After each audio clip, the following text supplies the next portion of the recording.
días. Mi compañero Joan Alejandro y pues mi persona Juliet Castro les vamos a exponer el PID, que es la enfermedad pulmonar intersticial difusa.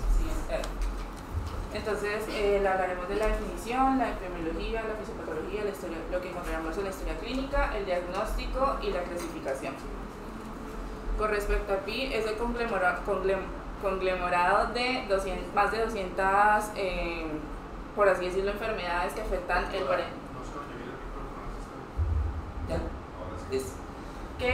el parénquima pulmonar de manera difusa, generando distintos patrones de inflamación o fibrosis. Pero sin embargo, esta enfermedad también afecta los espacios alveolares, la vía aérea, los vasos con sus respectivos epitelios y endotelios. Entonces, como tal, para el PID no hay un consejo global debido a estas complejas patologías, ya que pues el diagnóstico y el tratamiento es diferente para cada patología. Entonces lo que se recomienda es un abordaje multidisciplinario, mandándolo ya sea a neumólogos, radiólogos y anatomopatólogos entrenados para el manejo de la enfermedad. Entonces, recordando un poco pues la anatomía, pues tenemos el intersticio se divide en tres. Entonces tenemos el intersticio subpleural, que tiene una malla por la pleura visceral que envuelve todo el pulmón, y esta lo penetra por los septos interlobulares. Tenemos el espacio intersticial, que pues por una estructura de tejido conectivo laxo envuelve las haces broncoarteriales. Y tenemos el intersticio parenquimatoso, que está en las membranas basales y está entre el endotelio capilar y el endotelio alveolar.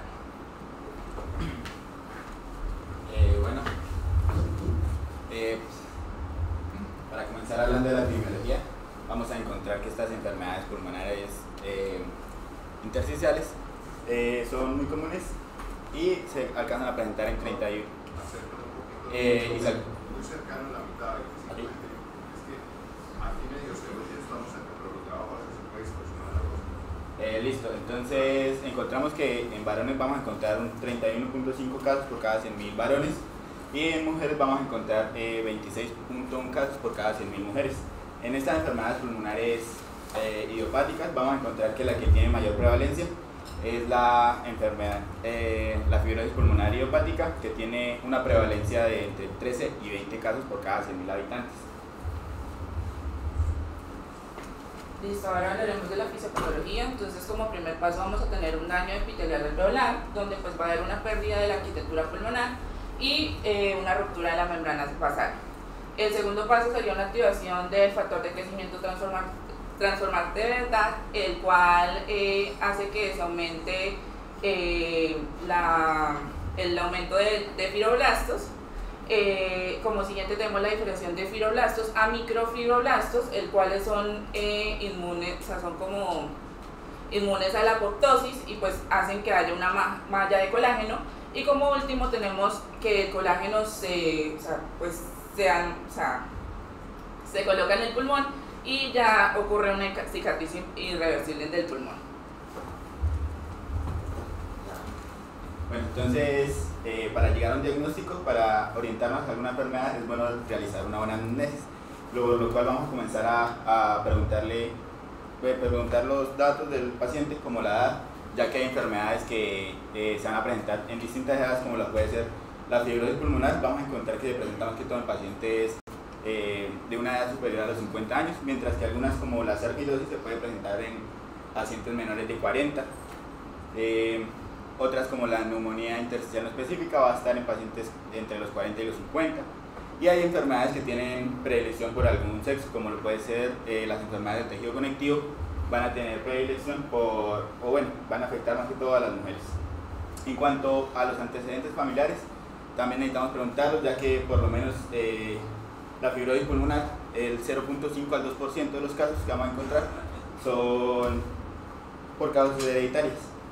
En cuanto al hábito tabáquico, al uso del cigarrillo, es demasiado importante, ya que algunas enfermedades se relacionan directamente con este, como lo puede ser la bronquitis respiratoria o la fibrosis pulmonar, mientras que otras no se ven tanto relación con esto, como lo puede ser la sarcoidosis. En cuanto a la historia laboral, esto es demasiado importante, ya que va a haber patologías que vamos a encontrar que su etiología viene de aquí, como lo puede ser la neumoconiosis del minero del carbón. O también debemos preguntar acerca de si la persona cría algunos animales, también pueden producir estas enfermedades, o los materiales de su vivienda.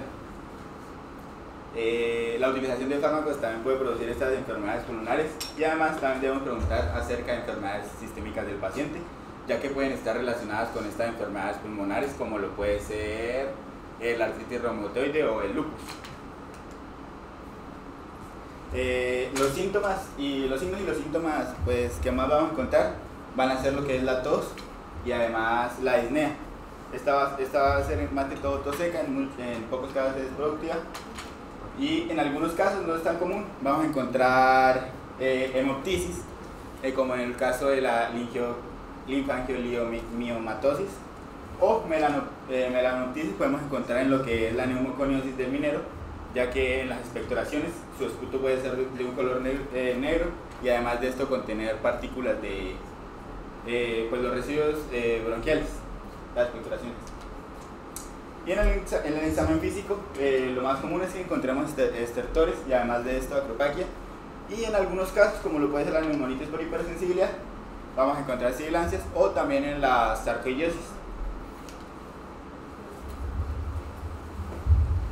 Listo, pues para el diagnóstico, como dije anteriormente, el gold standard sería el abordaje multidisciplinario. Entonces vamos a tener las metodologías diagnósticas, que son no invasivas y las invasivas.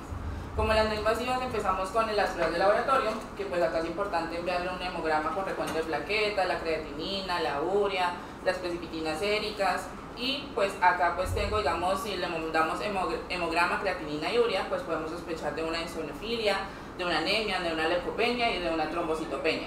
Si tenemos las precipitinas séricas positivas, tenemos una sospecha de neumonía por hipersensibilidad, y si en el caso de Lana, si tenemos bajos niveles de anticuerpos antinucleares o el factor reumatoideo positivo, podemos sospechar de una neumonía intersticial idiopática o una enfermedad de tejido conectivo.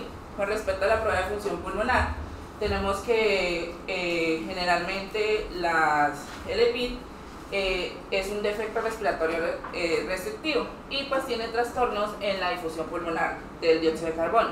Entonces, ¿cuál es el problema de la función pulmonar? Que no permite diferenciar el tipo de lesión. Entonces, recordar que una disminución de la capacidad vital forzada mayor al 10% y una difusión pulmonar de dióxido de carbono mayor al 15% en los 6 meses próximos al diagnóstico da un mal pronóstico de fibrosis pulmonar idiopática. Con respecto a la siguiente, serían los gases arteriales, la caminata de 6 minutos y la prueba de la difusión pulmonar de CO2. Entonces, estas evalúan el intercambio gaseoso si se afecta precozmente, y es más sensible para el compromiso funcional y el pronóstico. Seguimos con los estudios de imágenes. Entonces, la tomografía computarizada de alta resolución es el método de elección. Tener en cuenta que pues, el límite de resolución es de 0,6 milímetros, y este evalúa la vía aérea, la pleura, el patrón, su disposición, la presencia de alteraciones asociadas. Recordar que pues, el patrón común, o sea, lo normal, se establece a nivel de subpleural con gradiente apico-basal, con características de panelización, quistes, reticulaciones, bronquiectasias por tracción y distorsión de la arquitectura pulmonar. Respecto a lo invasivo, nos iríamos con el lavado broncoalveolar, que este permite recuperar las células y fluidos que recubren áreas distales alveolares. Entonces descarta micobacterias, los hongos y las neumoconiosis. Con respecto a esto, pues es instilar entre 100 y 300 mililitros de suero salínico isotónico en un bolo de 20 a 50 mililitros. Es importante que al momento de tener pues, la muestra, introducirla en el tubo de plástico con cuidado pues, para no contaminarla. Con respecto, digamos, si tenemos neutrofilia, podemos sospechar de fibrosis pulmonar, linfocitosis asociadas a enfermedades granulomatosas. Si tenemos inclusiones antracóticas, pues podemos sospechar, o sea, que pues tiene un antecedente de tabaquismo. Y si tiene gránulos de Birbeck, que pues tiene la histocitosis del Langerhans.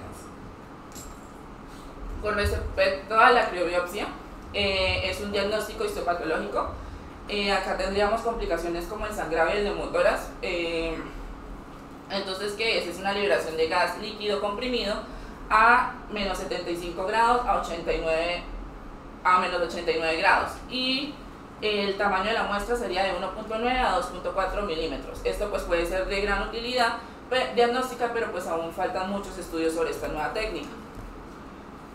Con respecto a la biopsia pulmonar quirúrgica, entonces, ¿qué nos permite esto? Entonces, exclusión de la enfermedad neoplásica o infecciosa, identificación de enfermedades tratables y el patrón cambiante en la tomografía computarizada. Entonces, no se recomienda en un paciente que tenga insuficiencia respiratoria, o sea, que tenga una difusión pulmonar de CO2 menor a 35% o una panalización franca.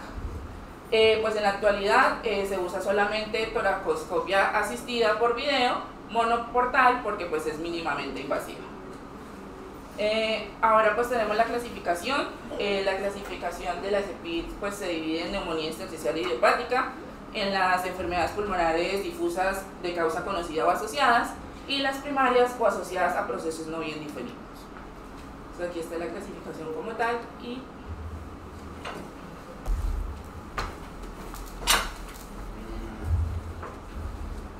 bueno, entonces comenzaré hablando por lo que es la fibrosis pulmonar idiopática, que esta es una enfermedad en la cual el tejido se va a hacer más grueso, más rígido, se va a fibrosar y va a perder su función, bueno, va a disminuir su función pulmonar.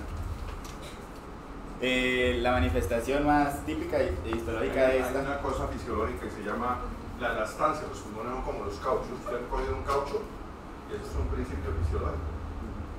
Todos los materiales tienen elastancia, se estiran hasta un poco. Por eso es que hay materiales que no aguantan y se revientan, y lo mismo los metales y todo. Y eso lo tienen que saber quién, los ingenieros, los arquitectos, etcétera, los que van al espacio, los que hacen los cohetes. Entonces la elastancia es la capacidad de distensibilidad, de extenderse una cosa. Entonces el pulmón pierde, el pulmón es como tal vez la similitud igual de las proporciones de semejante comparación tan burda, y es como una esponja esas de lavar de las que ustedes poco usan en la casa, ¿no? Ustedes lavar un plato poco, entonces esas esponjillas, así es el pulmón. Si usted le metiera un microscopio a esas esponjillas van a ver que son grandes cavidades de aire como en el pulmón, los alvéolos, es muy parecido. Por eso hablaba yo de que a veces la biopsia, los que estaban ayer conmigo, que están abajo probablemente, cuando se hace la biopsia con un arpón, una aguja, no sale casi nada en el caso de neumonía. Ya se ven las intersticiales, como van a hablar adelante, las biopsias con aguja, truco, con arpón, no tienen ni menos una aspiración. De paso hago un comercial para los que están rotando conmigo, por favor a las 7:20, ¿sí? Están ahí afuera para irnos a la actividad que tenemos.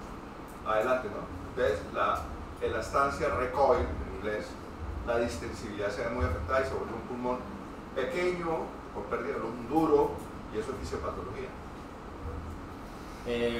Bueno, en cuanto a la manifestación histológica de esta es la neumonía intersticial usual, que tiene como características las bronquiectasias, la panalización, las reticulaciones.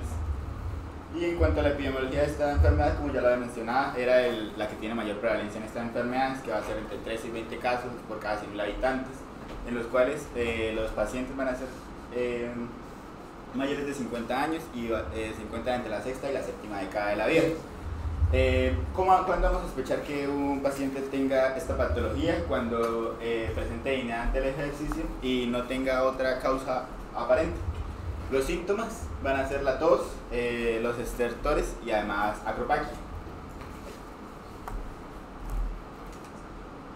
Listo. En este ataque lo que podemos ver, estas flechitas lo que están señalando es la panalización. Aquí podemos ver unas reticulaciones y como estas cositas son las bronquiectasias. ¿Cómo se llaman esas bronquiectasias? Son específicas, especiales. Las de tracción.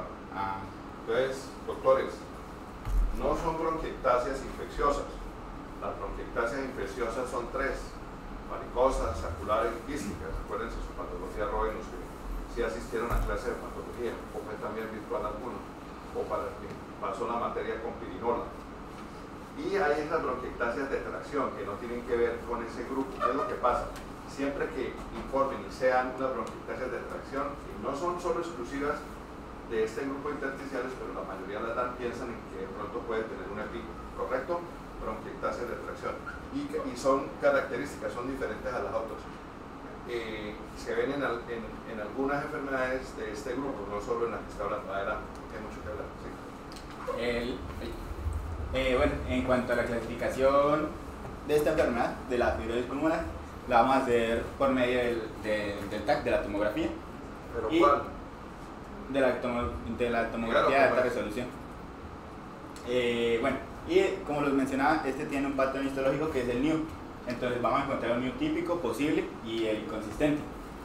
Primero que todo, el típico, como ya lo mencionaba, lo más característico es esta panalización, además que tenga reticulaciones, y el virus nerilado en este caso no se encuentra tanto.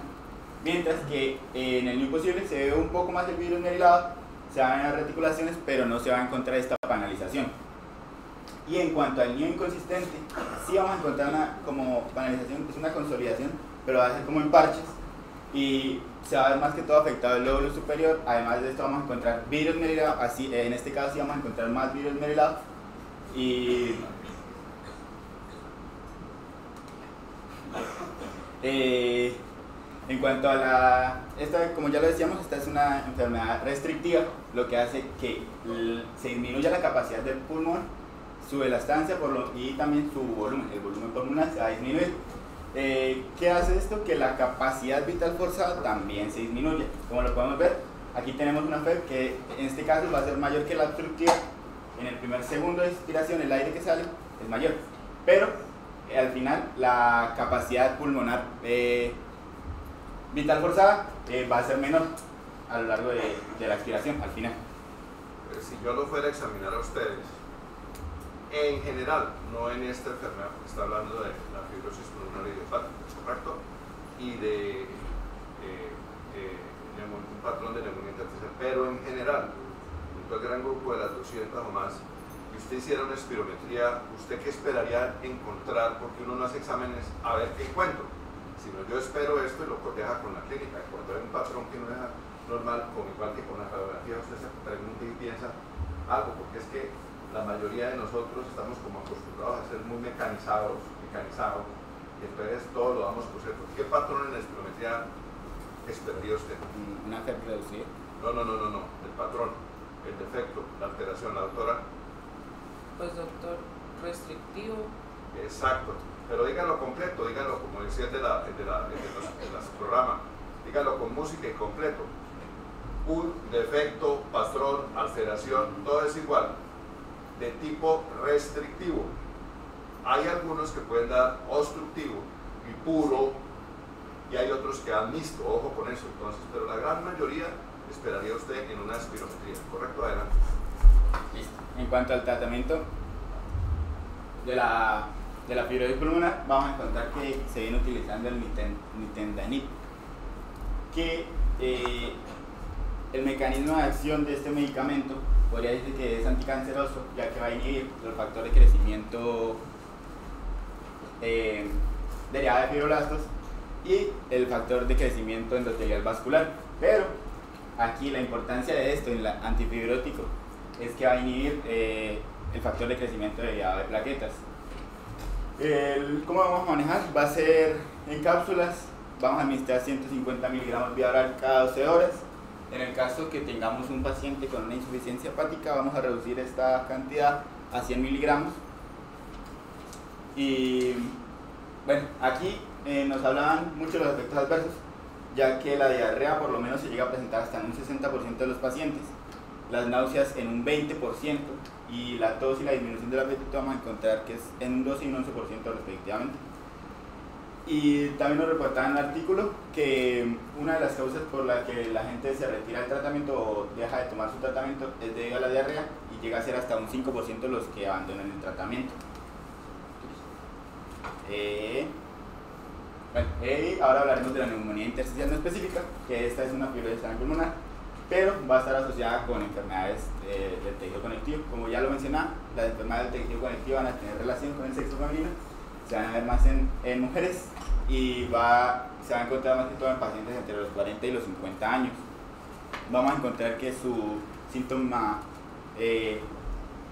principal pues va a ser la disnea, pero en algunas ocasiones Cardinal, se llama síntomas cardinales, ¿no? Cuando usted puede tener una enfermedad como la falla cardíaca, por poner un ejemplo, usted dígame el síntoma cardinal, o dos, dice doctor, si me llega con una disnea que puede ser progresiva y eso le añado yo ortopnea, yo inmediatamente debo pensar como primera opción en esta línea.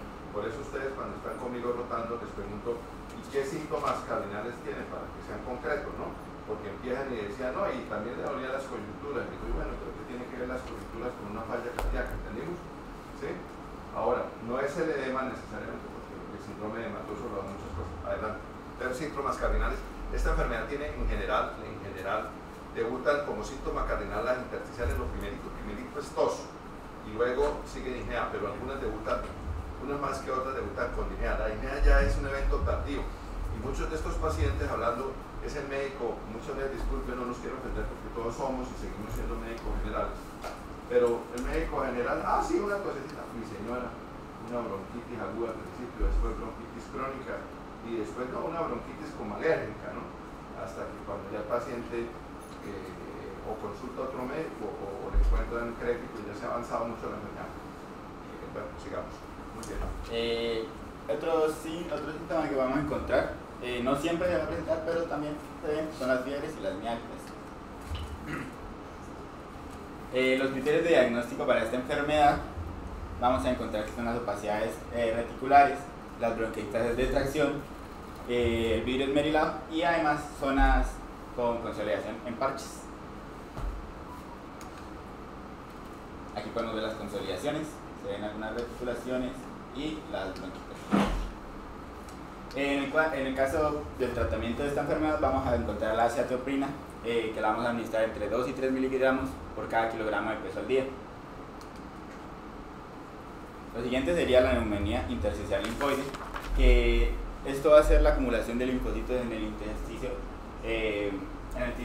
pulmonar, pero no es una enfermedad muy frecuente y además de esto, hasta en un 40% vamos a encontrar que está asociada a problemas inmunológicos. Uno puede ser una artritis reumatoide o un lupus.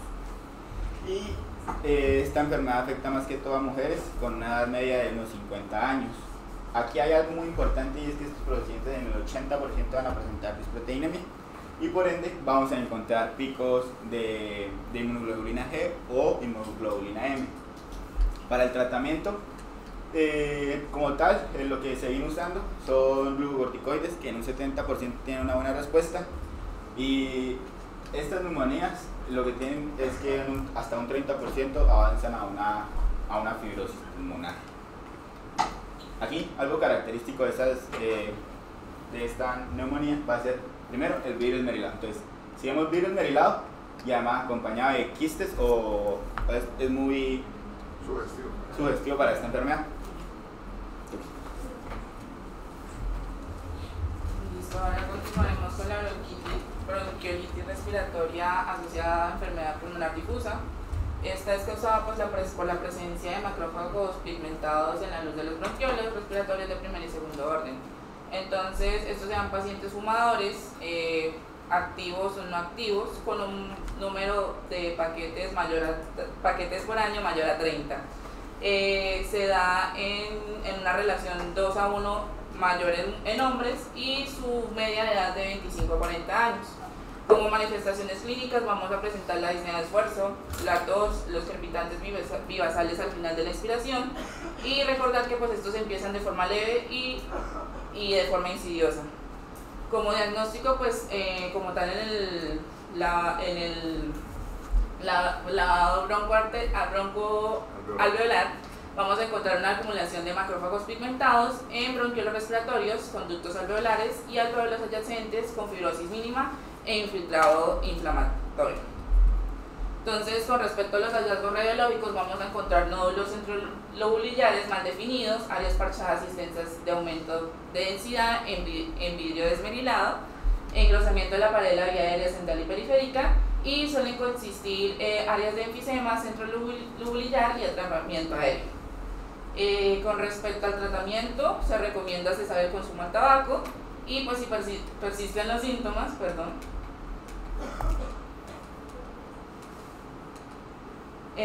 pues se recomienda administrar corticoides, al igual que en la neumonía intersticial no específica.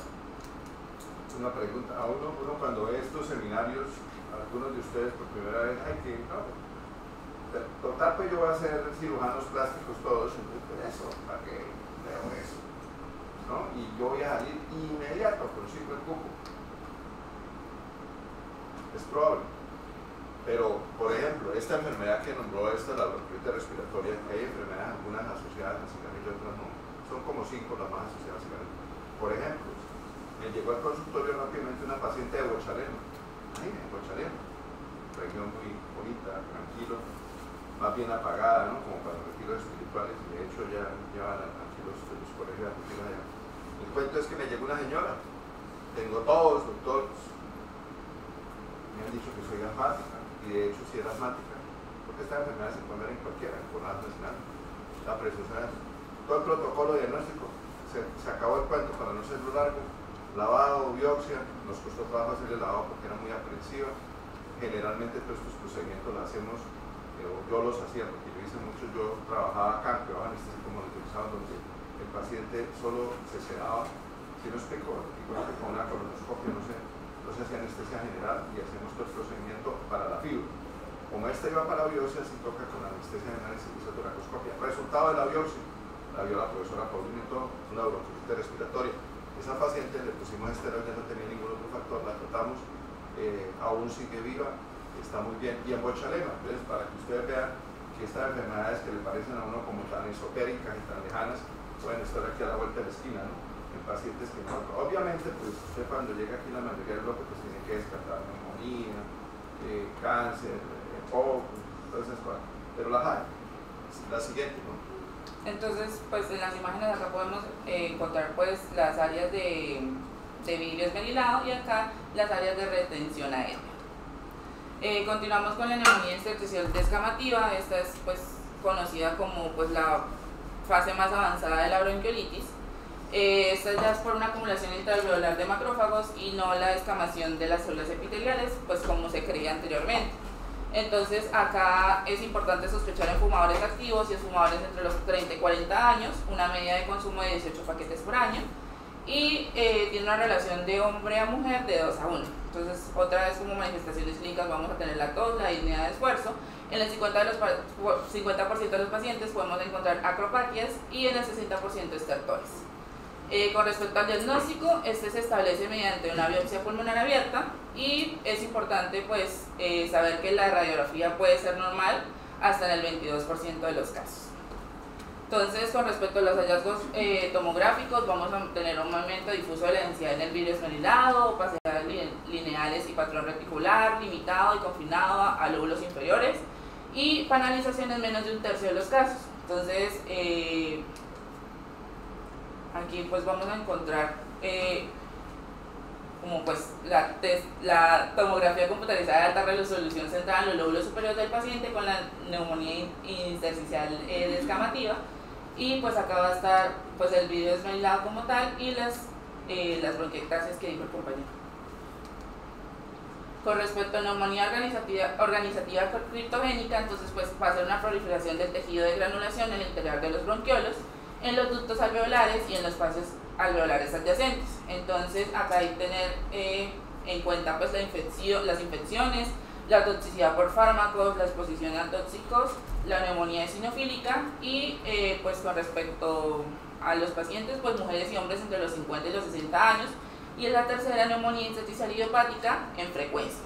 Como manifestaciones clínicas vamos a tener la tos, la disnea aguda subaguda y síntomas sistémicos sin respuesta al antibiótico. Recordemos que por los síntomas sistémicos como la pérdida de peso, la fiebre y diagnóstico, pues vamos a tener que la tomografía computarizada va a tener brotes de granulación con aspecto mixizoide dentro de conductos alveolares y alveolos adyacentes con un infiltrado en el intersticio y espacios alveolares. Entonces, ¿qué vamos a encontrar pues en los estudios? Entonces vamos a encontrar opacidades pulmonares que varían del vidrio esmerilado a la consolidación del espacio aéreo broncograma. Acá podemos encontrar pues el vidrio esmerilado pues de una radiografía, y vamos a encontrar nódulos lisos bien delimitados que son menores a 10 milímetros, y nódulos que es el signo de halo invertido o atolón, que esto es un signo como una característica típica de la neumonía organizativa. Entonces, pues, señor. El tratamiento son esteroides y es controversial. Ayer precisamente, casualmente, los que están abajo, que me van a acompañar a las 7:20, si lo explico, ellos presentamos 2 casos de neumonía organizada que estamos mirando si es criptogénica. Hay que hablar 2 cosas. La neumonía organizada hay unas primarias y secundarias, y cuando ya ha hecho usted el estudio de descarte, usted queda con un término que llama NOC, que es la criptogénica, después de que excluir. Como son varias las causas, pues el tratamiento depende de las causas, pero algunas de ellas, cuando es criptogénica y está sintomático el paciente, son esteroides, pero no hay estudios en la literatura. Yo, a raíz de eso, estos 3 días anteriores hice búsqueda en plataforma, bajé los artículos, inclusive los cargo aquí para el que quiera mirar y me crea que es real. Si no explico los últimos artículos con el análisis y eso, y en realidad todos los articulistas dicen que no hay estudios comparativos. Algunos usaron esto, si me explico, hace muchos años todos le metían acetopina a esto, y hoy en día la GEPID en general, la acetopina está reservada para muy pocas cosas en intersticial, si me explico, ya que es una droga muy fuerte, muy poderosa, y además hay como una tendencia a esperar que con los nuevos medicamentos, que son los que están en estudios de ensayo, porque recuerden que ya hay nuevos, vamos como casi en 4ª generación de los biomoleculares, ¿sí? Estamos hablando de Fusimib, Umab, bueno, hay muchos, los nuevos, y no tienen esa terminación. Entonces, los esteroides, si me explico, por un año, algunos, inicialmente dosis crecientes y bajan. Los que están abajo vieron los casos, además después los dejé, porque les llevé imágenes de esto y les presentamos una revisión muy completa de imágenes a los que están tratando conmigo. Adelante, doctor. Listo. En la tomografía computarizada pues vamos a encontrar la presencia de los nódulos con el signo de halo, que pues como le he invertido, que como les dije pues es característico de esta patología. Pero no es patoneumónico, o sea, en radiología, en imágenes, apréndanlo. No hay ninguno patoneumónico. Yo no conozco uno que diga, si usted ve esto, hay algunos de alta probabilidad. Pero por ejemplo, tomar solo un ejemplo, el vidrio esmerilado, pocotón de causas, y así sucesivamente. Entonces, cuando usted lo vea, ¿qué le dice el signo del halo invertido, el atolón? ¿Qué le dice usted? Que hay que descartar esa enfermedad, pero no le da autorización para decir eso es solo y exclusivamente eso. En radiología, uno aprende cuando va viendo estas imágenes y en las revisiones que ya se le enseñan una tomografía. Aquí ya rotaron algunos conmigo, algunos de aquí, los que están aquí en el 4º piso, de que rotaron conmigo, no, están abajo. Los que están abajo, incluyendo quien está colaborando allá con la proyección, les mostramos una charla muy interesante. Eso desde hace rato, la mayoría es la más taquillera de las mías y me la pide. Ya cogió fama así como una película, ¿no? Esas que uno se ve 7 veces, y me dicen al doctor, páseme, se llama patrones imagenológicos, y es muy buena. Entonces ahí te vamos a hablar de esto, hay que aprender a reconocerlo, ¿entendimos? Y la conclusión cuando uno llega que es que se sobreponen, a veces hay 3 patrones en una misma enfermedad en diferentes tiempos. Entonces, listo, ahí está. No es patoneumónico. Patoneumónico es que solo que, ¿sí? Es exclusivo esa enfermedad. La siguiente.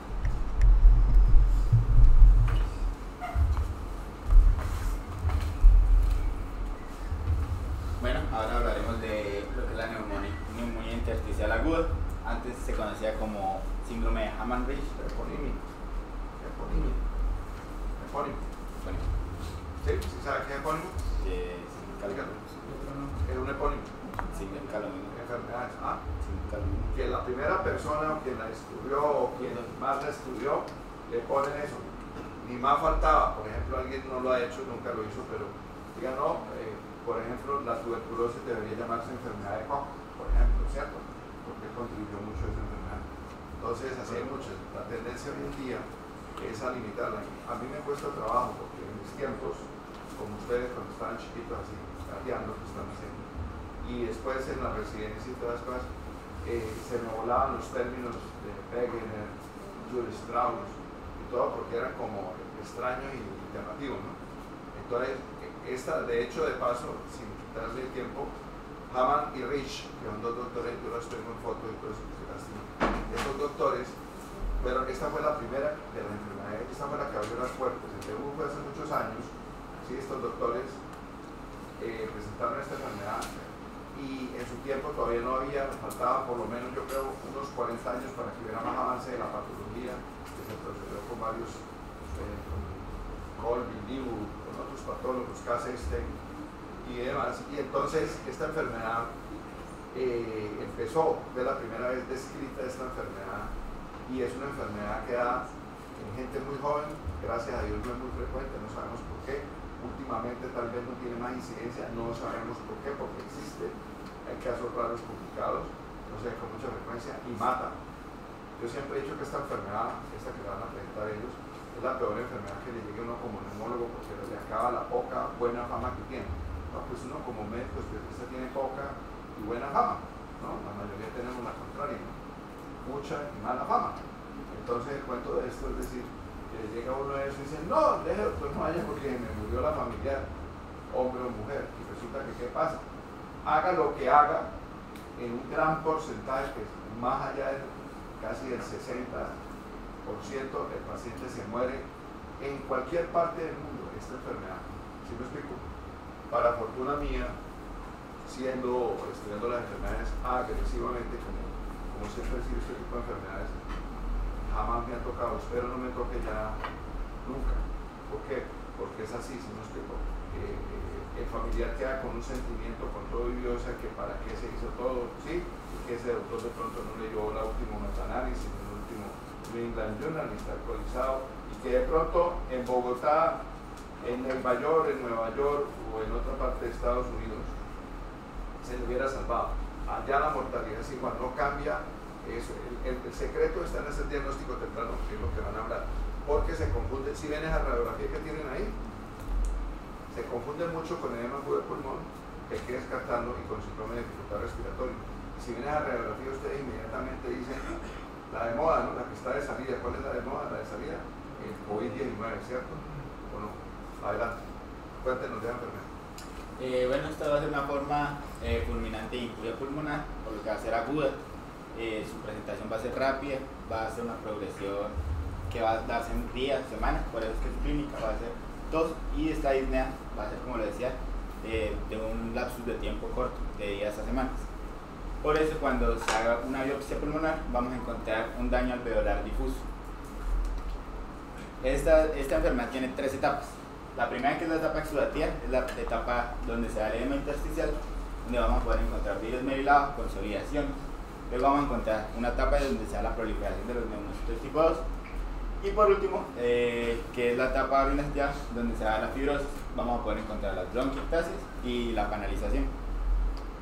Luego, los criterios para el diagnóstico del síndrome de diestrés agudo respiratorio va a ser, primero, como lo mencionaba, que sea una aparición aguda.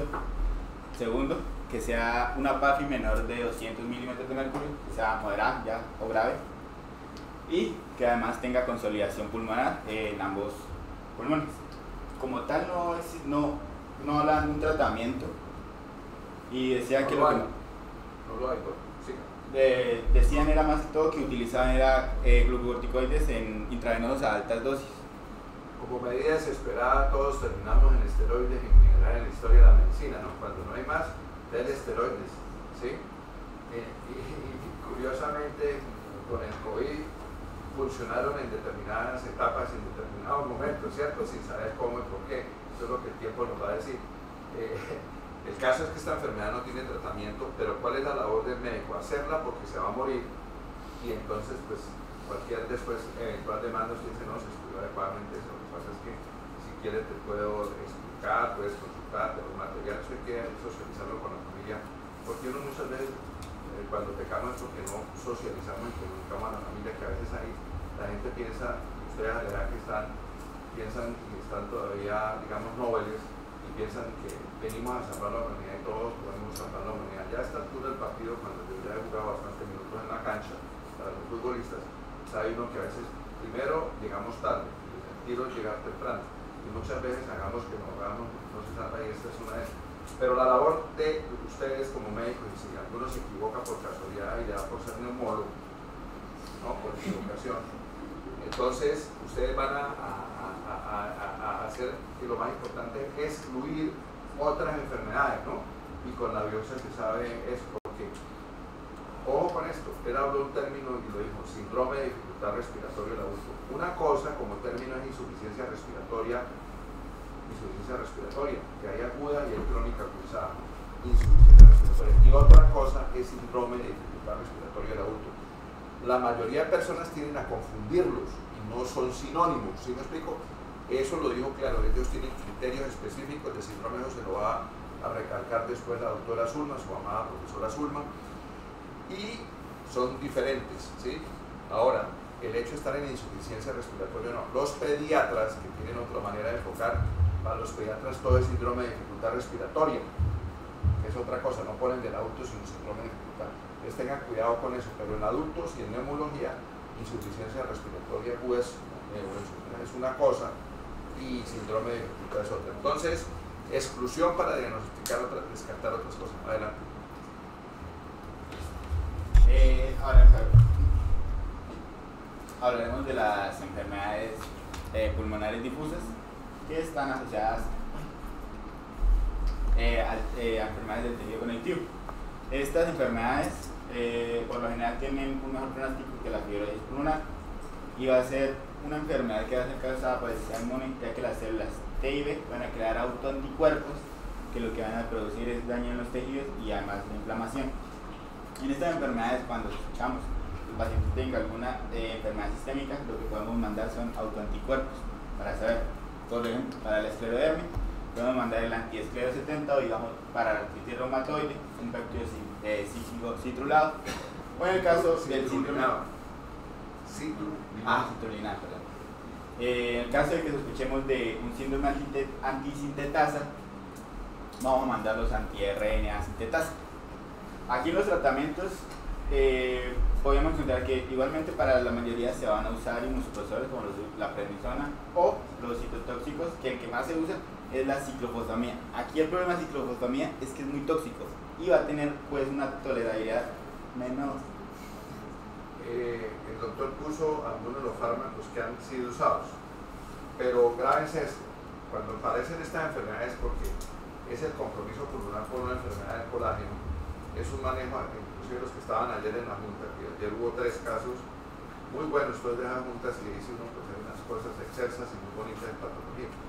El caso es decir que cuando hablamos ayer de la multidisciplinaridad o el manejo multidisciplinario, y tuvimos un caso muy interesante que entrada de un tumor desmoide o una que es de bajo grado maligno, es como un tumor maligno. Entonces hay que tener complementariedad y multidisciplinaridad. En este caso, estas enfermedades, que es el punto concreto, el manejo de la parte pulmonar no lo damos nosotros, lo da el reumatólogo por su manejo. Muchas responden al manejo de ellos, el actualizado que ellos tengan. Si no estoy con microflorato, muchas dan combinaciones de cosas, pero algunas no responden, ¿sí me explico? Pero en general algunas sí, ¿sí me explico? Entonces esta enfermedad siempre debe ir de la mano en un manejo con el reumatólogo y las pautas de manejo. Yo les digo a los pacientes, vamos a manejarlos en un grupo, vamos para frenar la enfermedad, que son sistémicas, con la percusión más en el pulmón.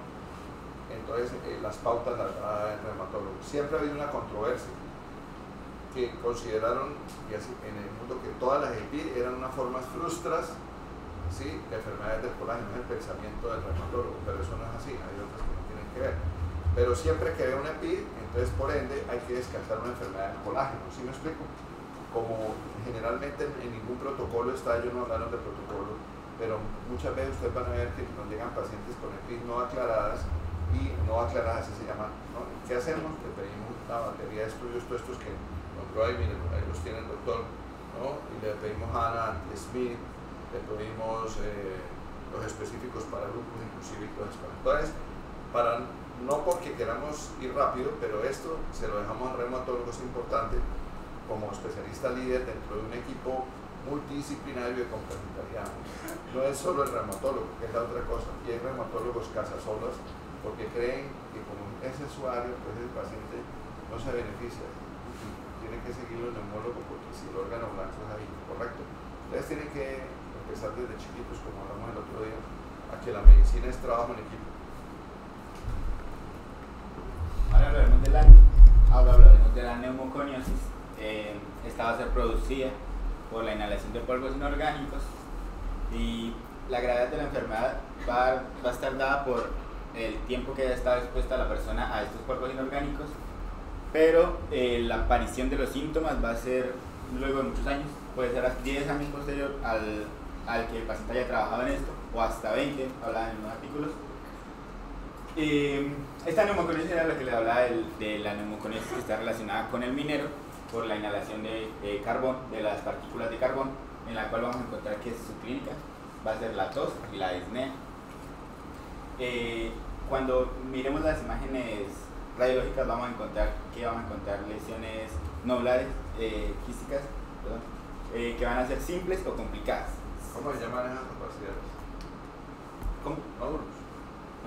Nódulos. Nódulos. Opacidades nodulares. Generalmente son con tendencia a ser pequeñas, son muy grandes. Sí, entonces, pues como les decía, hay unas que son complicadas, que son las que son mayores a 10 milímetros, y las que son simples van a ser menores a este 10 milímetros de diámetro. En cuanto, aquí usamos el examen mineralógico para demostrar los depósitos que haya de estos materiales en el pulmón. Y en cuanto al tratamiento, esta es otra enfermedad que tampoco se conoce un tratamiento o no lo tiene, sino que lo que se trata es la prevención y pues intentar que en estos trabajos se usen los equipos necesarios. Hay una palabra porque a veces pues, algunos hablamos bastante, otros hablamos poco, y el término es evitación, y es evitar alejarlo de la zona de exposición, que no tenga contacto. Aquí nosotros, el norte de Santander, es una zona con vocación minera, también hay minas de otro menos de oro, eso está por otras partes, pero tenemos muchos problemas. Ahora rápidamente, la neumonitis de hipersensibilidad. Listo, neumonía por hipersensibilidad pues es la sensibilización y la subsiguiente hipersensibilidad contra antígenos medioambientales con frecuencia ocupacionales o domésticos y se caracteriza por la inflamación intersticial aguda, desarrollo de granulomas y fibrosis con exposición prolongada. Pues los agentes pues más comunes serían como las alveolitis alérgicas extrínsecas, la inhalación de productos orgánicos o sustancias inorgánicas, y acá es importante aclarar las cosas, es que es un factor de confusión. Muchas personas cuando oyen el término alveolitis alérgica extrínseca piensan que se trata de una enfermedad diferente. Un día dijimos acá, hemos repetido varias veces entre chistes de cajón y pendejadas que hago yo aquí como para que no se duerman tanto, como a veces abran los ojos. El cuento es que los ingleses son los chicos diferentes, ¿se acuerdan? Los ingleses son chicos diferentes, todos. Tienen carro a la izquierda, no fueron al Brexit y ahora están fregados en parte por el Brexit y por muchas cosas, y siempre pusieron la libra arriba de todos para que se fregaran todos. Ahora como problemas de todos, entonces están fregados y ahora sí tienen que todo el mundo les entiende, pero son chicos diferentes los ingleses. El caso es hablar que los ingleses, para ellos, el equivalente a neumonitis de hipersensibilidad es el término alveolitis alérgica extrínseca. ¿Sí? Entonces ellos allá no aceptan neumonitis de hipersensibilidad. Entonces colofón, alveolitis alérgica es el término de la neumonitis de hipersensibilidad para los ingleses. ¿Sí me explico? Más que la consideren como un subgrupo de esta enfermedad ni nada. ¿Entendimos? Es lo mismo, ¿ok? Es lo mismo. El equivalente. Es importante pues tener en cuenta el pulmón del cuidador de aves y el pulmón del granjero. Con respecto a la clínica, vamos a tener la aguda, que pues esta se da, los síntomas empiezan a partir de 4 a 12 horas después del contacto con el agente causal, y los síntomas que vamos a presentar va a ser disnea, tos, fiebre, astenia, tirantez torácica preesternal, artromialgias, escalofríos y sudoración. Con respecto a la subaguda, van a ser exposiciones continuas pero no masivas del agente causal. Entonces, bueno, acá vamos a tener síntomas respiratorios, la astenia, la pérdida de peso, el mal estado general y la febrícula. Y pues en la crónica vamos a tener síntomas como serían la tos y la expectoración, que es una clínica similar al EPOC. Para el diagnóstico, pues se establecen 6 predictores: la exposición a un antígeno conocido, los anticuerpos de inmunoglobulina G, que pues acá serían las presitinas positivas, episodios recurrentes, crepitantes, síntomas después de 4 a 8 horas de la exposición y la pérdida de peso. Para que haya un diagnóstico tienen que haber 4 de estos criterios mayores y estos 2. Con respecto a la radiografía de tórax, esta muestra un patrón miliar fino o imágenes alveolares, y en la tomografía se encuentran imágenes de vidrio esmerilado con zonas de hiperclaridad parchadas y patrón micronuclear. Entonces pues el tratamiento consiste pues en evitar el contacto con el antígeno y, si los síntomas persisten, glucocorticoides. Entonces por acá podemos ver los múltiples nódulos pues de distribución broncocéntrica y pues una imagen quística. Ahora explicaré las enfermedades pulmonares difusas causadas por fármacos. Entonces hay un montón más de 150 fármacos que pues causan estas enfermedades pulmonares difusas, entre ellos los agentes quimioterápicos, los antiarrítmicos, los antibióticos, los anticonvulsivantes, los antiinflamatorios y las drogas inhibitoras. Entonces el diagnóstico se sospecha por la desaparición del cuadro clínico al suprimir el fármaco y su reaparición al iniciar de nuevo la administración. Entonces pues como tratamiento pues la interrupción de la administración del fármaco sospechoso, y en los casos que pues persisten las alteraciones clínicas, las radiológicas y las funcionales respiratorias, se recomendó los glucocorticoides. Las enfermedades pulmonares por radioterapia, entonces pues acá el parénquima pulmonar reacciona a la radiación en todos los casos en que la recibe, pero solo el 5 al 15% de los pacientes presenta síntomas. Entonces pues los factores que pues van a estar presentes en estas enfermedades por radioterapia van a ser la extensión del parénquima irradiado, dosis de radiación utilizada, pues enfermedades pulmonares previas y tratamiento conjunto con determinados citostáticos. Entonces vamos a tener 3 manifestaciones clínicas, 3 formas clínicas en estas enfermedades. Va a ser la neumonitis, que pues va a ser un daño alveolar difuso, la fibrosis, que puede aparecer de 6 a 12 meses empezada la radioterapia, y la neumonía organizada, que pues decía que pues se ve característica en el cáncer de mama, y esta afecta al pulmón contrario de pues donde se hace la radioterapia de la mama. Como diagnóstico, pues el antecedente de radioterapia, cuadro clínico radiológico compatible. En la radiografía y en la tomografía, pues esto muestra un patrón reticular en panagia baja y en ocasiones bronquiectasias de tracción. Y como tratamiento, pues recomendable los glucocorticoides como en la neumonía intersticial no especificada.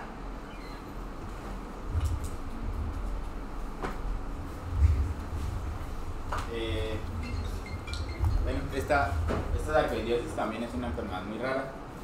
Lo que va a ser producida por una inflamación granulomatosa. Vamos a encontrar pequeños cúmulos de estas células inflamatorias. Por eso, pues en la biopsia vamos a encontrar estos granulomas. En los signos y los síntomas. Bueno, díganle cuál es la característica especial aquí al auditorio, los de abajo, los doctores de abajo. Cuando usted vea qué de esos granulomas, cuál es lo importante, si no, no nos grabamos. Entonces, de pronto un doctor ve granuloma y todos van a pensar que hay que pensar en sarcoidosis. En principio sí, pero no necesariamente. ¿Cuál es el granuloma que usted tiene que pensar en esta vía? No caseoso. ¿Ah? Granuloma no caseoso. Dígalo duro, no caseoso, no caseificante. Entonces, cuando un buen patólogo, que se supone que es el infalible, le dice, no doctor, eso, todo está, usted piensa en esta entidad inmediatamente, es una de las entidades que hay que descartar, porque resulta, pasa y acontece, causas de granulomas hay muchísimas que afectan el pulmón. Puede terminar usted teniendo, por ejemplo, al lado de los tumores y de los linfomas pueden haber granulomas. Si la biopsia se queda muy a la par, se equivocan y ven los granulomas y no la neoplasia. Entonces, por eso la importancia de la patología de hacer bien los procedimientos. Por ejemplo, ayer hablábamos con los casos que se le hizo biopsia percutánea y el operador, quien hizo la cosa, no sacó de 3 muestras una de biopsia para cultivo en solución salina, ¿no? Para cultivo para eso. Todo lo mandó al patólogo. Hay entidades que son de origen infeccioso. Entonces, no caseificantes. Sí.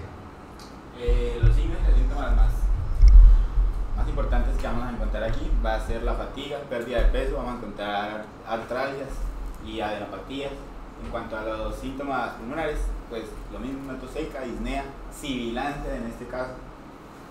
Vamos a encontrar también síntomas cutáneos como lo son el eritema nodoso y el lupus pernio, que el lupus pernio es una afectación del puente de la nariz. Además va a presentar en las carrillos y en la zona retroorbital. Cuando usted vea el lupus pernio, acuérdate que yo hablé el otro día de los dermatólogos, ¿no? Porque si de pronto algunos se equivocan y va a eso, los reumatólogos siempre tienen nombres raros asociados al latín o al griego, ¿cierto? El lupus pernio, ¿no? Entonces siempre que hay un lupus pernio se iluminan ahí las neuronas y dicen, uy, sarcoidosis. ¿Sí me explico? Al igual de una de las manifestaciones que hay en ellos, las uveitis, cuando vean un paciente en uveitis, ¿sí me explico? Tienen que pensar en eso, en la sarcoidosis, no en tuberculosis, la siguiente. Otros son los síntomas oculares como la fotofobia, diplopía o la epífora. En cuanto al tratamiento, lo mismo, vamos a usar inmunosupresoras como la prednisona o los intotóxicos como la ciclofosfamida. Ellos, esta es la charla sin fin, la llamo yo, no hay una película, no volaba un perrito por ahí con las orejas así, ¿no se acuerdan? No, ustedes como no tuvieron infancia, ¿no? Bueno, sí, hay un perro que vuela con las orejas así, un niño sí, grande, contado, ¿no? Bueno, y hay historias sin fin. En este caso, ellos están haciendo una cantidad de cosas para que ustedes tengan una idea global de esto. Pero la sarcoidosis es muy compleja, es de las entidades que siempre me han gustado, porque yo tengo un familiar que se murió con eso. Y desde la residencia ha sido una de mis enfermedades con afectos. La diagnóstico, entre comillas, con relativa facilidad, se me habrá colado una que otra porque no somos infalibles, pero la diagnóstico fácilmente. Tiene varias formas. Entonces hay una forma que no se trata. Después si vienen, de acuerdo a la 2, la 3, son las que más se tratan. 2 y 3, por estadio. Esa 2 y 3, en general, usted le pone esteroide y responde. Pero hoy en día no llegan pacientes obesos. Usted sabe que hoy en día la tendencia en el mundo y en Colombia la obesidad es una pandemia, una peste, abro cierro comillas, porque no es tan peste, pero es una gran cosa. Y usted ve que a los colombianos como están más gorditos, y la culpa la tenemos todos porque ustedes van a ser madres alguna, una que otra, sí, los otros van a ser padres, entonces les discutían a los hijos porque el niño bonito era el niño gordito, de sobrepeso. ¿Sí me explico? Y desde pequeño ya le cambiaban todos los... Entonces, llegan los obesos con sobrepeso y ya saben que los esteroides aumentan de peso porque con el doctor Google, y entonces es un problema. Doctor, y uno dicen, pero ya esta enfermedad yo ya leí en Google, y ellos si le ponen, no doctor, no me va a poner eso, yo no me dejo, dicen así. Yo ya leí ayer a una paciente que estábamos con nosotros, nos dijo eso, doctor, es que yo leo, dijo, entonces cuando nos reímos con Google, dijo, sí, yo leí esto y esto, oiga, y lo que yo digo, a pesar de que uno no entiende, dijo ella, ¿no? ¿Sí me explico? Y ya casi nos daba cátedra lo que tenía. El caso es que entonces hay que dar metroflexato. Entonces, de las drogas más usadas, esteroides y metroflexato, sobre todo en aquellas personas en donde está indicado tratarlas. Ojo, hay otras drogas, como el micofenolato que se ha usado, ¿sí me explico? En un tiempo se usó esos dos, azatropina y ciclo, pero hoy en día no, y está probando otras drogas. No hace mucho, el año pasado, a raíz de que estaba Fernández residente, que aún creo que está todavía en el hospital, entonces yo tengo un caso de esto y revisamos este tema, estamos hablando de diciembre y noviembre, no diciembre, lo último que había en eso. Y hay drogas nuevas que están testándose a ver si sirven, ¿no? Entonces hay otras, la siguiente. Y hay un grupo que es el grupo inicial que no se trata, ¿sí me explico? Y hay también enfermedades que se tienen que tratar porque, por ejemplo, la sarcoidosis produce un cuadro de meningitis aséptica. Cuando usted tenga una meningitis aséptica, ese término no es así, el doctor Lizarazo que nos enseñó, hay que pensar en esta entidad. La siguiente. ¿Y eso qué es? Como la característica más importante, en las imágenes vamos a encontrar las adenopatías. Ahora vamos a hablar de la histiocytosis de las células de Langerhans. Esto también igualmente va a ser un acúmulo y la proliferación de histocitos y los eosinófilos que van a afectar, puede ser afectar varios órganos o un solo órgano de manera aislada. Se va a presentar más que todo en pacientes de entre 20 y 40 años, sin importar su sexo. Además de esto, la clínica vamos a encontrar que tos no productiva, astenia, la disnea, fiebre, pérdida de peso y algo importante es el dolor torácico. Además de esto, que en un porcentaje entre el 10 y el 25% de los pacientes van a presentar un neumotórax espontáneo. En el caso de las imágenes vamos a encontrar que lo común son encontrar lesiones quísticas de menos de 10 milímetros de diámetro. Y en cuanto a su tratamiento, se van a usar prednisona con una dosis de 0.5 a 1 miligramo por kilogramo de peso al día. Esta enfermedad que es tan rara, aquí la noche nos sacaba un solo caso, había debutado con neumotórax y curiosamente era hijo único de una señora que se nos murió en el tratamiento después, porque hizo una enfermedad muy agresiva, joven de 22 años, así como ustedes, de la misma época. Y hicimos el diagnóstico. Cuando un día por casualidad me invitan a una junta y yo no neumotórax y no la placa, digo, así como ustedes la vieja, los sí que están esperando. Sí, le hicimos la profesora Paulina cuando eso nos regaló el análisis de la biopsia. Yo saqué una práctica por ahí que no lo voy a decir, para pagarle algo simbólico, ¿no? Y entonces le dije que el paciente había pagado. La mamá se ganaba la vida, cogía la buceta aquí en el colegio municipal, iba hasta la venta esta de pan que queda más abajo, como se llama ahí a la derecha, que ustedes a veces van a comprar pan. No la mejor, sino la otra de abajo. Es el diagonal al mercado de aquí de la Huerta. Una simplemente. Se subía, vendía crucigramas y la pieza era muy pobre. Le hicimos el diagnóstico. Se nos murió en el tratamiento que tenía una forma agresiva y esto se trata después con antineoplásicos. Llamamos al hematólogo con Mario, le empezamos tratamiento agresivo y tan de malas que le da una sobreinfección y se desbordó. De las muertes que me han dolido en la vida de ese muchacho por dos cosas, porque pudimos llegar tarde, pero le llegamos con una enfermedad agresiva y no lo pudimos sacar. A veces tenemos, como decimos, muy desenlaces tristes, ¿no? Cosas que a pesar de todo eso, pero no hubo nada que hacer. Se nos murió aquí en el Erasmo Meroz con Mario Quintero, el hematólogo, porque no, estamos tratándolo con Mario y eso. Entonces sí la hay acá. Es raro, pero existe. Siguiente. Listo. Ahora hablaremos de la amiloidosis pulmonar, que pues es un desorden multisistémico caracterizado por depósito extracelular de una proteína llamada amiloide en diversos órganos tejidos. Entonces cerca del 50 al 70% de los casos se compromete el pulmón. También pues el depósito de amiloide pues obstruye las vías, compromete, obstruye las vías aéreas y con la formación de atelectasias. Entonces tenemos la clasificación, que son las causas de la amiloidosis a partir del material depositado. Entonces tenemos la amiloidosis primaria, que pues es la más común. Entonces esto es por un desorden de las células plasmáticas que se caracteriza por un exceso en la producción de las células plasmáticas de la médula ósea. Luego tenemos la amiloidosis secundaria, que pues esta secundaria estado de inflamación crónica, de infección prolongada, siendo las enfermedades reumatológicas su causa principal. Entonces esto es por concentración de la proteína amiloide A en suero. Luego tenemos la amiloidosis hereditaria, que pues estos son trastornos autosómicos dominantes causados por la mutación de la proteína tiretina que se produce en el hígado, y la amiloidosis asociada a la diálisis, que pues afecta principalmente a los huesos y articulaciones en pacientes que reciben hemodiálisis por periodos prolongados. Entonces pues la clínica va a ser inespecífica, pero pues vamos a encontrar diseñada con ejercicio, la tos, la expectoración, la hemoptisis y la autoescucha de sibilancias. Con respecto al diagnóstico, pues una biopsia pulmonar en la que se muestra la presencia de depósitos de amiloide mediante la tinción de rojo con. Con respecto a la filangioleiomatosis, pues es un crecimiento solapado progresivo de las células musculares lisas en los pulmones, vasos sanguíneos, vasos linfáticos pulmonares y las pleuras.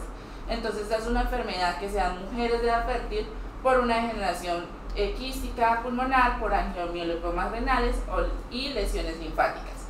Es una enfermedad progresiva con supervivencia de 8 a 10 años desde el diagnóstico. Entonces, ¿qué manifestaciones clínicas vamos a encontrar? Entonces, disnea progresiva, la tos, el dolor torácico. Es muy común que presenten un neumotórax espontáneo y un derrame pleural quiloso. Entonces, como diagnóstico tenemos pues la tomografía computarizada de alta resolución, la prueba de que esta es el factor de crecimiento de las células musculares y la biopsia de pulmón. Entonces, pues en la tomografía vamos a ver la presencia de quistes de paredes finas distribuidas en forma difusa en ambos campos pulmonares, con niveles séricos elevados de la VEGF, de quistes redondeados, difusos, bilaterales de pared fina, inferiores a los 2 centímetros, rodeados de pulmón normal, senos costofénicos afectados, siempre van a estar afectados. Y el tratamiento, pues ahí decía que pues no era recomendado el sirolimus, pero pues lo habían probado y les había funcionado pues y lo recomendaba pues el trasplante pulmonar, pero pues se han reportado recurrencias de la enfermedad. Y es muy importante suspender los fármacos que contienen estrógenos. Entonces pues acá se encuentran pues, siempre que vean enfermedad quística pulmonar, van a pensar en esta enfermedad, más si son mujeres. Es raras, pero las tenemos, también hay aquí en Colombia con estos sexos. Muchas gracias. Bueno, muchas gracias, doctores. Como les venía hablando, doctores, y rápidamente, a las 7:20 los doctores me van a acompañar. Para los que están ahorita a las 7:30, los que quieran, voluntariamente, allá en el auditorio del 7º piso, tenemos una charla de neumonía, la versión del doctor Belvesi de neumonía, por si quieren oír mi versión de un tema que es importante, ¿cierto? Porque siempre lo van a ver. Pueden que quiera ya, el grupo que está cerrado conmigo asisten a ayunas. Rápidamente, hay cinco enfermedades, así se desmayen allá, cinco enfermedades principales. Hay muchas estadísticas en el mundo, en Europa, en Estados Unidos y en Colombia, y la mayoría coinciden en las cosas. Vamos a ese tema rápidamente, 5 minutos. Entonces, fibrosis pulmonar idiopática, la más frecuente, la neumonía en organización, la neumonitis de hipersensibilidad, la sarcoidosis. Aquí en Colombia ya hay estudios, hay como 4 estudios, el último fue de la Javeriana, yo los tengo en mi material, pero como no tengo tiempo porque estoy acosadito, tengo 7 minutos para subir el ascensor y estar allá, a las 7:30 empiezo ya. Entonces, las infecciosas, la tuberculosis y los hongos, somos región de tuberculosis, incidencia moderada aquí, y los hongos aquí hay mucho hongo en Colombia. El norte de Santander, pensar en una enfermedad que es la paracoccidioidomicosis, que hay focos en Bochalema, en Chinácota, en Tibú, en Arauca, en la parte de Saravena. Bueno, y las enfermedades del colágeno, ¿sí me explico? Son como las más comunes. Hay enfermedades que debutan con broncoespasmo. Hay 2, la neumonitis de hipersensibilidad en la fase inicial se confunde con asma, ¿sí? Lo mismo la sarcoidosis. En la espirometría vamos a ver defectos ventilatorios obstructivos puros inicialmente, entonces uno puede equivocarse. Los gases arteriales, es importante hacer la gasometría, todo paciente la debe tener, la espirometría, la caminata de 6 minutos, la difusión de LSO, que nos van a seguir para seguimiento de los pacientes. Obviamente, como dijeron, el patrón de oro para todas estas enfermedades es el TACAR de tórax, que es un examen diferente al convencional, y hay que especificarlo. Por eso ustedes ven en las órdenes, los que están por allá a veces acompañándome, los pocos que tengan la desafortuna de rotar conmigo, ¿no? el karma de rotar conmigo, entonces van a ver que yo pongo TACAR de tórax y abro paréntesis, favoras, cortes menores de 1.2 milímetros, o sea, colimación delgada, más un algoritmo de reconstrucción ósea, que es un algoritmo específico. Y si nos queda tiempo allá en la rotación podemos hablar de esto. Bueno, ahorita no hay tiempo. Lo siguiente, hoy en día hay una tendencia como dijera yo, dentro del estudio diagnóstico tenemos que hacer una fibroscopia con lavado y mirar el tipo de lavado, qué predominio, si son los linfocitos, los polibórficos, los eosinófilos, y eso nos orienta. Hoy en día hay una característica, llamarla en general, hacia rotularlas en fibrosantes y no fibrosantes. El ejemplo es la neumonitis de hipersensibilidad. En el 2019-20 está los últimos criterios de la ATS al respecto. La fibrosis pulmonar idiopática es la única por ahora que se puede hacer un diagnóstico sin invasividad, con unos criterios radiológicos, ya lo mostraron ellos ahí. La criobiopsia, últimamente ha ganado mucho la criobiopsia. Aquí específicamente en el Erasmus mejor no lo hacemos, en Bogotá no sé en qué parte la están haciendo, en Argentina han sido los que más han publicado, con buenos éxitos, que es un procedimiento especial, no es la transbronquial común y silvestre. Acuérdense que criobiopsia implica frío, la doctora lo explicó, y el diagnóstico aquí lo hacemos con videotoracoscopia monoportal. El diagnóstico de certeza lo alcanzamos desde hace rato.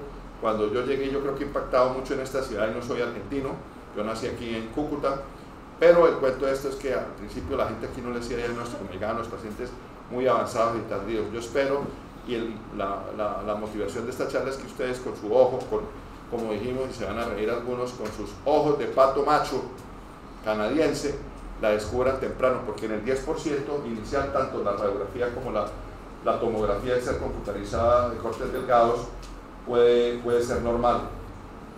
En los patrones no hay patrón específico, como dijimos, en la historia de nosotros, de personal como neumólogo, 95% de diagnóstico, el grupo de equipo también 95%, en general, igual que en todas partes del mundo. Hay biopsias que por problemas de patología sale o porque el patólogo, por muy neumopatólogo, es indeterminado. Era raro ver eso, pero se puede ver.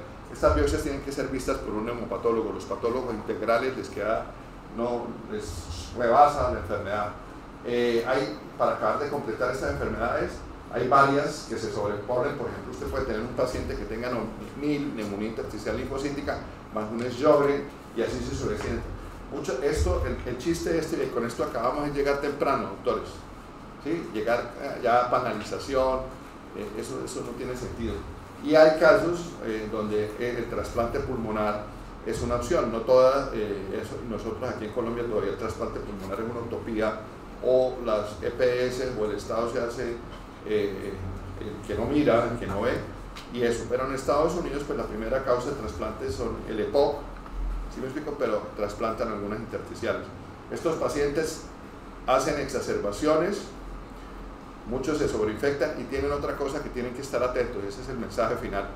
Toda enfermedad inflamatoria hace más probable que tenga usted cáncer de pulmón, o sea, lo que llama scar cáncer o cáncer de cicatriz. Y estadísticamente estos se han hecho estudios en muchas de estas enfermedades y pueden desarrollar cáncer en la evolución. Entonces siempre cuando el paciente esté vivo hay que mirar que no haya una sombra de esas feas que aparezcan nuevas, puede ser un scar cáncer o cáncer de cicatriz. ¿Sí me explico? Entonces es muy importante eso. Doctores, ¿qué les iba a decir? Entonces vamos saliendo los que tenemos que salir y los que quieran estar allá en la reunión. Buen día. Hasta luego. Bien, ¿no? Gracias. Hasta luego. Venga, doctor. Dame una manita aquí.